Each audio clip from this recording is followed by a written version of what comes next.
لیکن میں یہاں ایک نقطہ بیان کر رہا ہوں جو اس سے پہلے کبھی میں نے بیان نہیں کیا ہے، آج ہی صبح میرا ذہن ادھر منتقل ہوا۔ ہمارے علماء کرام کا سب سے زیادہ زور جو ہوتا ہے ان احادیث پر ہوتا ہے بیان کرنے پر، لیکن بدقسمتی سے سر سید احمد خان کے زمانے سے، اور یہ کون ہے؟ ایک اعتبار سے غلام احمد قادیانی کے معاصر ہیں، کنٹمپریری۔ 1897 میں انتقال ہو رہا ہے سر سید کا، 1908 میں فوت ہو رہا ہے یہ Ghulam Ahmad Qadiani, difference of 9 years.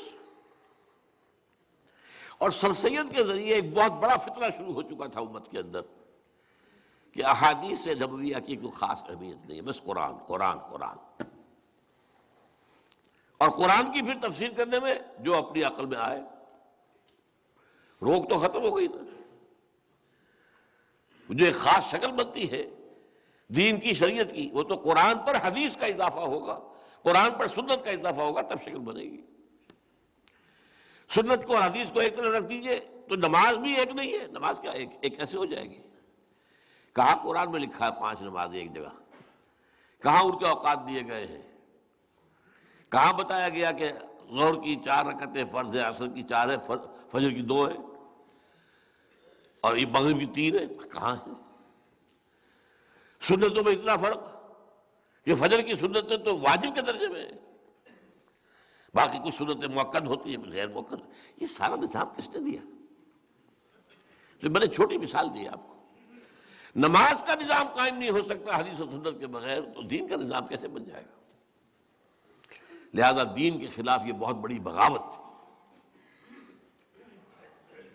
لیکن یہاں ایک بات نوٹ کر دی، سید احمد خان مسلمانوں کے بہت مخلص تھے، مسلمانوں کے ساتھ خلوص، ان کی بہتری۔ انگریزی دور کے بعد اب جو مسلمانوں کا معاملہ ہو رہا تھا اس کے اندر وہ بہت بیتاب رہتے تھے، مضطرب رہتے تھے۔ ہندو تیزی سے بڑھ رہا تھا انگریز کی طرف، اور انگریز اس کو دعوت دے رہا تھا، اپنے قریب لا رہا تھا، اور مسلمانوں سے اسے ڈر تھا، میں نے چونکہ حکومت ہم نے ان سے چھینی ہے، یہ بغاوت کے جراثیم ان کے اندر موجود رہیں گے، انہیں پیچھے ہٹاؤ پیچھے ہٹاؤ پیچھے ہٹاؤ۔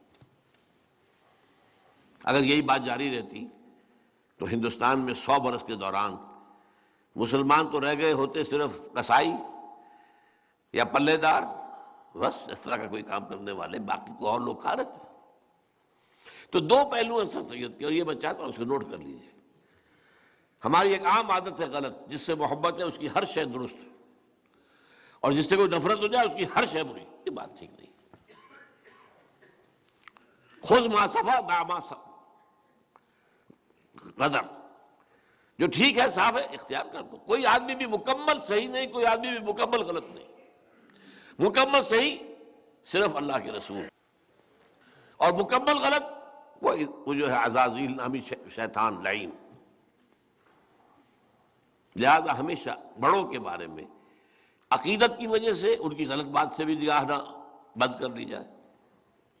میرا یہ معاملہ علامہ اقبال صاحب کے ساتھ بھی ہے، میں جس قدر میرے اندر ہے میرے دل میں آپ جانتے ہیں، لیکن یہ نہیں کہ ہر بات پر میں آنکھ بند کر کے ان کی بات میں مان لوں۔ قدر نہیں، اللہ نے بچایا ہے، ابھی تک بچایا ہے۔ اب 78 برس کی عمر تک بچا لیا تو امید یہی ہے کہ بچائے رکھے گا۔ کوئی غلو عقیدت نہیں۔ مولانا مودودی سے اختلاف ہوا، اختلاف بیان کیا، لیکن یہ کہ اور یہ کہ خواہ کوئی اور بھی الزامات تراش دوں ان کے اوپر، کچھ اور کروں، جیسے کہ ہمارے ہاں عام طور پر مولویوں کا طریقہ یہ ہے کہ جس سے کوئی دوری ہو گئی پھر جو اینٹ روڑا پتھر ہاتھ میں آیا دے مارا، یہ دیکھے بغیر کہ یہ میں صحیح کر رہا ہوں یا نہیں کر رہا ہوں وغیرہ۔ تو خیر اس سے بچنا چاہیے۔